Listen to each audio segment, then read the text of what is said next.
دربت فرق الناشئين والحمد لله.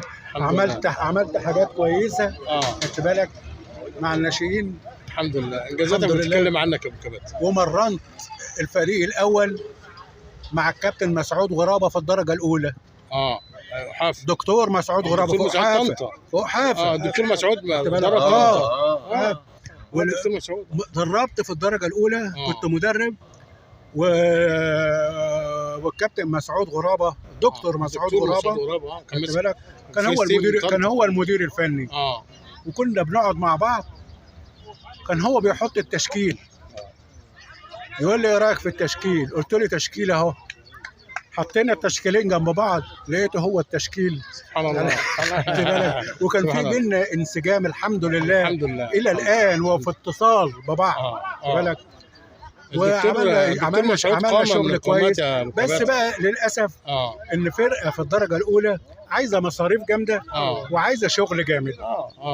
ابتدت اللعيبه تسيب المكان بتاعها وعايزه تلعب في انديه. اللي راح لعب في نادي طنطا، اللي راح لعب في زيوت، اللي راح لعب في ما عملوش زيه. تنتهم قاعدين ورفضوا من ان هم يروحوا اي مكان. خدت بالك لان بطبيعتنا عشريين عاطفيين. وبنحب الناس والناس بتحبنا. خدت بالك. كابتن صبحي تفتكر مين اللي كان بيلعب في جيلك يا كابتن صبحي من نجوم وحفا؟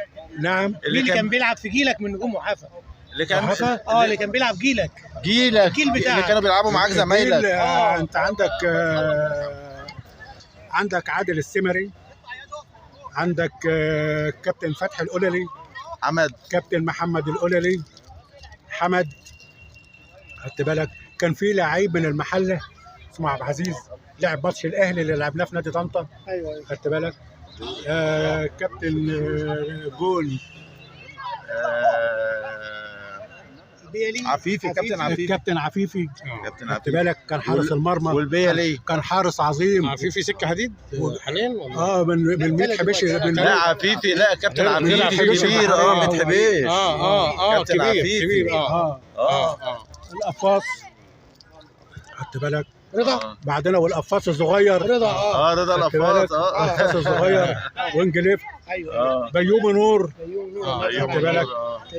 اخو الكابتن حمامه. ايوه. اللي كان بيلعب في نادي طنطا، اللي لعب في نادي طنطا قبل الفرقه. لسه كابتن علي صلاح الله يرحمه. خدت بالك. معلش انا عشان بس كابتن طارق عنجور ورمضان. ايوه. وبعديه ياسر طلع ولعب. وعادل جبر.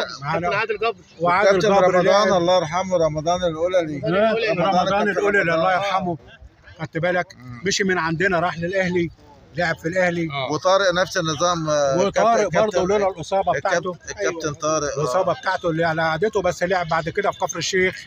وعمل برضه ماتشات كويسه جدا وكان لعيب هايل، مدافع هايل. فهي يعني هي تقول ايه ارزاق. كابتن علي اتفضل معانا. كابتن سمير اتفضل يا كابتن علي. كابتن علي باشا تقول ايه؟ كانت ناس كويسه بس كان بيجمعنا الحب يعني. طبعا تقول ايه الكابتن صبحي في يوم النهارده يوم تكريمه والكابتن سيد. كابتن سيد طبعا انا اتشرفت ان انا لعبت معاه في مولودية سنه. شرفت طبعا لعبت مع الكابتن. كان سنه كام يا كابتن؟ كابتن علي 88. ايوه 88 89. جميل عندنا 88 89 كده. طبعا الكابتن صبحي انا اسمع طبعا على تواريخ والنبي عشان لا ما انا بجاوبك انا لسه شويه وشرف لينا طبعا ان احنا واقفين مع الكابتن. والله حبيبي انت كابتن علي محترم ومسيره برضه. كابتن صبحي انت بدات في نادي وحفا من سنه ناشئين. كان عندك كام سنه؟ وانت في وحفا كان عندك كام سنه؟ لما جيت في وحفا كان عندي 25 سنه. 25 سنه بدايتك 25 سنه لان انا دخلت الجيش سنه 70 طلعت سنه 75. تمام. ما كانش فيه طلوع. حضرت الحرب الاستنزاف وطلعوهم مين المدرب بتاعك يا كابتن؟ كان الكابتن حمامه القللي طبعا. والكابتن محي الكيلاني الله يرحمه. الكابتن بكر الله يرحمه. الكابتن محي موجود. كابتن محي موجود. كابتن علي كان اسمه ايه كابتن اللي هو كان اسمه اللي هو كان طويل ده؟ ابراهيم وحيد. كابتن ابراهيم وحيد برافو عليك. كابتن ابراهيم وحيد. ايوه تاريخ كويس. كانت مجموعه كويسه جدا. كانت مجموعه كويسه جدا. عبد الرؤوف النجار لعب جنبي باك رايت. اول ما لعبت كان لعب جنبي باك رايت وانا كنت ايه اخر واحد في المدافعين. ان شاء الله ان شاء الله يا كابتن. بعد ما طلع مرن برضه كان ليا نصيب. كابتن عبد الرؤوف اللي برضه كابتن عبد الرؤوف كان مدربي مع كابتن فتحي سليم سنه 89. ايوه سنه 89 في نادي طنطا. ان شاء الله يا كابتن صبحي هنعمل لقاء ان شاء الله كلنا ونجيب قدامى وحفا كلهم في النادي ونقعد قعده كويسه كده ان شاء الله نجمع التاريخ الجميل ده ان شاء الله ويبقى لنا ذكريات حلوه معاه.